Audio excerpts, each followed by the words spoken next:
arrivano buone notizie, Agrigento si classifica fra le prime 10, con quale chance e quale possibilità e anche con quale desiderio? Io pensavo che fosse la prima in classifica, ma poi abbiamo scoperto che era in ordine alfabetico, per cui diciamo che siamo particolarmente soddisfatti di far parte di questa short list delle candidate alla capitale della cultura per il 2025. È un risultato eccellente per la città di Agrigento e per tutta la provincia, perché dà la possibilità di poter ben sperare in un successo in questa corsa che vede dei competitors particolarmente autorevoli, ma che ci rende forti e consapevoli delle immense possibilità che la città di Agrigento, il suo territorio e quello della provincia esprime in questa corsa che non è soltanto culturale. È un impegno sociale, è un impegno tecnologico, è un impegno imprenditoriale, è una scelta che il Ministero dovrà fare su vari parametri che vedono sicuramente Agrigento fortemente motivata a raggiungere questo traguardo. Credo che la storia di Agrigento, ma principalmente la proiezione futura che è inserita nel dossier di candidatura, siano gli ingredienti fondamentali per poter ottenere questo risultato. Ci auguriamo che questa terra meravigliosa, che tanti sacrifici ha fatto in termini di crescita e di sviluppo, che ha espresso uomini di cultura, che ha espresso scienziati ed imprenditori di chiara fama, possa essere gratificata con questo risultato. Non voglio dire un tributo che lo Stato deve pagare a questa terra, ma sicuramente sarebbe un riconoscimento che questo territorio merita e da tempo. Chi andrà all'audizione il 20 e 21 marzo? Lo stabiliremo. L'audizione è un passaggio estremamente delicato perché oltre ad avere mezz'ora per ulteriormente arricchire il dossier che abbiamo presentato,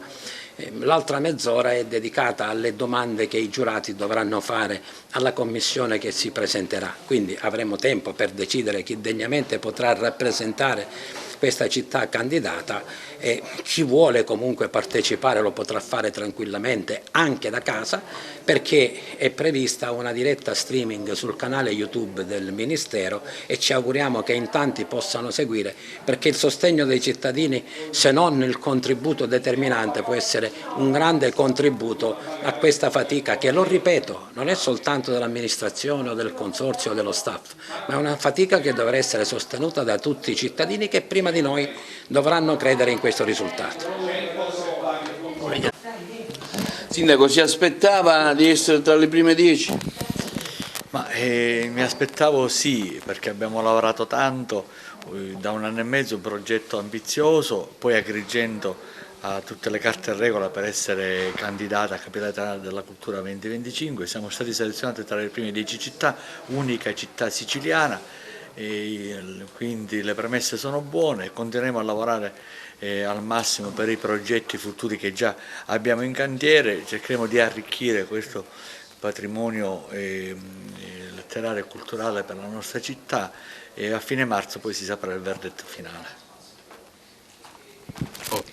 Un progetto forte, un progetto particolare perché ha visto la partecipazione e il sostegno di artisti nazionali e internazionali, un progetto che conta di 44 progetti artistici, come dicevamo durante la conferenza stampa, con artisti che hanno dato la loro adesione e che vogliono portare la loro visione e vogliono venire a lavorare ad Agrigento.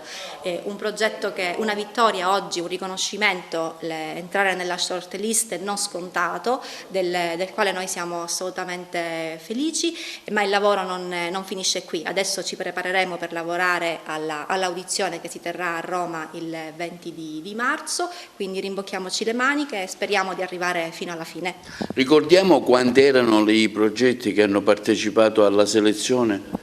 150 progetti inizialmente, se ne sono stati scelti 44 e sono stati scelti non solo con riferimento alle 4 aree tematiche legate ad Empedocle, quindi l'aria, l'acqua, la terra e il fuoco, ma anche agli obiettivi fissati dall'Agenda 2030 per poter garantire il migliore risultato possibile per la vittoria. L'audizione su quali criteri sarà effettuata? Sicuramente l'addizione verterà sia sul progetto artistico ma anche sulla capacità gestionale che il Comune e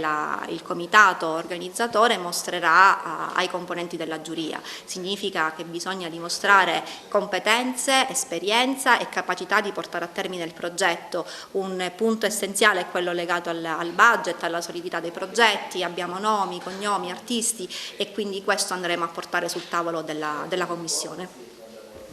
Oggi riceviamo questa importante notizia che sicuramente non è un traguardo per Agrigento, ma è un'importante staffetta comunque che ci può portare a vincere questo titolo, ad ottenere questo titolo, perché non è un gratta e vinci la candidatura a Capitale Italiana della Cultura, ma è la presentazione di una città che si espone verso l'esterno e si espone attraverso la cultura. La cultura oggi può essere da monito per rilanciare Agrigento, può essere un importante trampolino di lancio veramente verso quella che può essere l'Agrigento che tutti noi vorremmo, tutti noi decantiamo, ma che di fatto non ha mai brillato come dovrebbe da un punto di vista anche di turismo. È una città a destinazione turistica, però deve anche dimostrarlo con i numeri. Lo stiamo facendo sicuramente con questo team che ormai da più di 1 anno e mezzo sta lavorando su questo progetto di candidatura, quindi è importante che la città possa ottenere questo